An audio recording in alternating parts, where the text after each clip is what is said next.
કેન્દ્રીય ગૃહ અને સહકારિતા મંત્રી અમિત શાહ 2 દિવસ ગુજરાતના પ્રવાસે છે. મહેસાણા જિલ્લાના ગુજારિયા ગામમાં કેન્દ્રીય ગૃહમંત્રી અમિત શાહે કે પટેલ અને મધુબેન પટેલ નર્સિંગ કોલેજનું ઉદ્ઘાટન કર્યું. આ નર્સિંગ કોલેજ સાર્વજનિક ટ્રસ્ટ દ્વારા બનાવવામાં આવી છે. આ પ્રસંગે ગૃહમંત્રીએ જણાવ્યું કે પ્રધાનમંત્રી નરેન્દ્ર મોદી આયુષ્માન ભારત યોજના લાવ્યા બાદ સંસ્થાકીય હોસ્પિટલો ફરી ધમધમતી થઈ છે.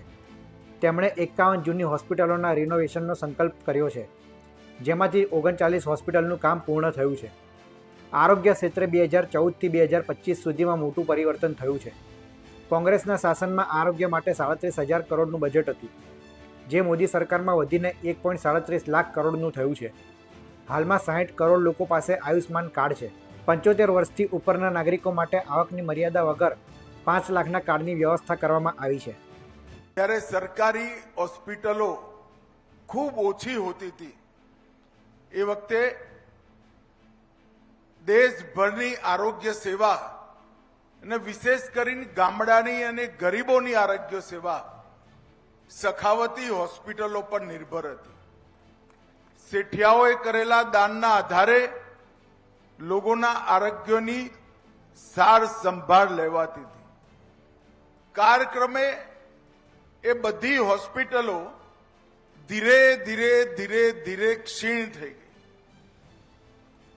પરંતુ આજે હું એક વાત કહેવા આવ્યો છું. આપણા વડાપ્રધાન નરેન્દ્રભાઈ મોદી એક યોજના લઈને આવ્યા, આયુષ્યમાન ભારત યોજના. પહેલા હોસ્પિટલો જો સખાવતી ટ્રસ્ટની દાનની હોસ્પિટલો હતી, એ ચલાવવાની પૂરી જવાબદારી જે લોકોએ દાન આપ્યું એમની હતી. સરકાર થોડી પરચુરણ ગ્રાન્ટ આપતી હતી, પરંતુ આયુષ્યમાન ભારત યોજના આવ્યા પછી આ દરેક ગરીબ નાગરિક પાસે, દેશના 60 કરોડ લોકો પાસે 5 લાખ રૂપિયાનું એક કાર્ડ છે, જેના કારણે આ બધી હોસ્પિટલો ફરીવાર ધમધમતી થઈ અને અનેક વર્ષો સુધી ચાલવાની. અને મેં મારા જીવનમાં સંકલ્પ કર્યો હતો કે 51 હોસ્પિટલો જૂની જે હોય, જે જૂના શેઠિયાઓના દાનથી શરૂ થઈ હોય, એનું રિનોવેશન, એમાં ક્યાંક ને ક્યાંક હિસ્સેદાર થવું. અને આજે હું 39મી હોસ્પિટલમાં આવ્યો છું, જેને 1 કરોડ રૂપિયા આયુષ્યમાન ભારત યોજના જોડેથી મળે છે. મિત્રો, આ સખાવતી હોસ્પિટલો ઠેક ઠેકાણે ફેલાયેલી છે. ચાહે માણસા હોય, ગોજારિયા હોય, સરડેવ હોય, બાવરા હોય, લુણાવાડા હોય, મોડાસા હોય, હું અનેક જગ્યાએ જઈને આવ્યો. અને આ બધી હોસ્પિટલોને આયુષ્યમાન કાર્ડ યોજનાને અનુરૂપ હોસ્પિટલો બનાવવા માટેનો પ્રયાસ કર્યો. ગોજારિયાવાળાઓને વિશેષ અભિનંદન એટલા માટે છે કે મારે કોઈ પ્રયાસ નથી કરવો પડ્યો, એ લોકોએ જાતે જ આખી વ્યવસ્થા ઊભી કરી. કે પટેલ, મધુબેન, આજે પણ 5 કરોડનું ભરતભાઈએ દાન આપ્યું. અને એના માધ્યમથી અનેક ગરીબ પરિવારોને પોતાના ગામની પાસે સારી સુવિધાઓ મળે, બાળકોને ભણવાની વ્યવસ્થા થાય અને કોઈ ખર્ચ વગર પોતાનું સ્વાસ્થ્ય સારું કરી ગરીબ માણસ પોતાના ઘરે જાય. આ વ્યવસ્થાઓ જ્યાં સુધી ચાલે ત્યાં સુધી આપણો સમાજ જીવંત સમાજ તરીકે ઉભો રહે. અને મારી તો આજના કાર્યક્રમથી રાજ્યભરમાં કેટલી હોસ્પિટલો આવી ફેલાયેલી છે, સૌ હોસ્પિટલના ભાઈઓ બહેનોને વિનંતી છે કે એક વાર ખેંચીને આયુષ્યમાન ભારત યોજનાના સ્ટાન્ડર્ડની હોસ્પિટલ બનાવી દો. તમારી હોસ્પિટલ ચલાવવા માટે તમને પૈડા મળી જશે, બાકી બધું કામ મોદી સાહેબ દિલ્હીથી કરી દેશે. અને દરેક ગરીબ માણસને સ્વાસ્થ્યની સેવાઓ પોતાના ઘરની નજીક મળે. અહીંયા આજે નર્સિંગ કોલેજનું પણ ઉદ્ઘાટન થયું. 3700 વર્ગ મીટર એની અંદર બીએસસી નર્સિંગ અને નર્સિંગને લગતા લગભગ બધા જ પાઠ્યક્રમો શરૂ થઈ ચૂક્યા છે. અહીંયા ગર્લ્સ હોસ્ટેલનું કામ પણ પ્રગતિમાં છે. કેન્સર અસ્પતાલ પણ બંધ થયેલું હોસ્પિટલના કરતા ધરતાઓ હિંમત કરી ફરીવાર ચાલુ કરવાના છે. એનાથી આવનારા દિવસની અંદર ખૂબ મોટો ફાયદો આ ક્ષેત્રના ગરીબ નાગરિકોને વિશેષ કરીને મળવાનો છે. મિત્રો 2014 થી 2025 સુધી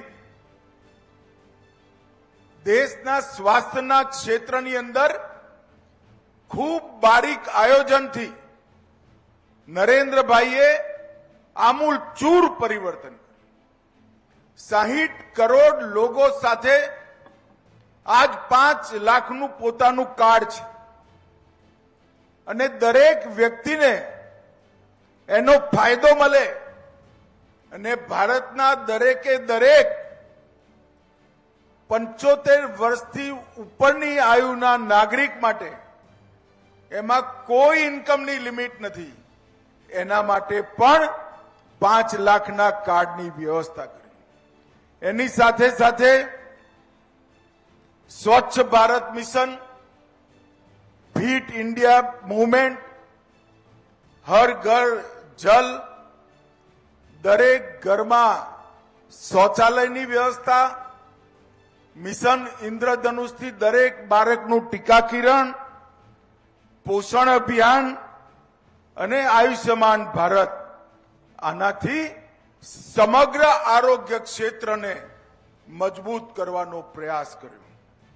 જ્યારે આ દેશમાં કોંગ્રેસની છેલ્લી સરકાર હતી ત્યારે આ દેશનું આરોગ્ય માટેનું બજેટ 37,000 કરોડ હતું અને 25-26માં મોદી સાહેબે 1,37,000 કરોડ રૂપિયાનું બજેટ મૂક્યું છે. ખાલી આરોગ્યના બજેટની અંદર 1,37,000 નું બજેટ, 1 લાખ કરોડનો વધારો. હવે બધા પૂછે ભાઈ લાખ કરોડ રૂપિયાનું શું થાય? તો નેશનલ ડિજિટલ હેલ્થ ઇકોસિસ્ટમ આખી ઊભી કરી, આયુષ્યમાન મંદિર ઊભા કર્યા, આયુષ્યમાન યોજના ચાલુ કરી. 14માં 7 એમ્સ હતા, આજે 23 એમ્સની હોસ્પિટલો બની. મેડિકલ કોલેજો 387 હતી, આજે 780 થઈ. એમબીબીએસ 51,000 થતા હતા, એની સામે 1,18,000 ડોક્ટરો દર વર્ષે બહાર પડે છે. અને પીજી, એમડી, એમએસ 31,000ની જગ્યાએ 74,000 બાળકો આજે પીજી થઈને બહાર પડે છે. મિત્રો, આ સમગ્ર ઇકોસિસ્ટમની સાથે સાથે ટેલી મેડિકલ સુવિધાઓ વધારી,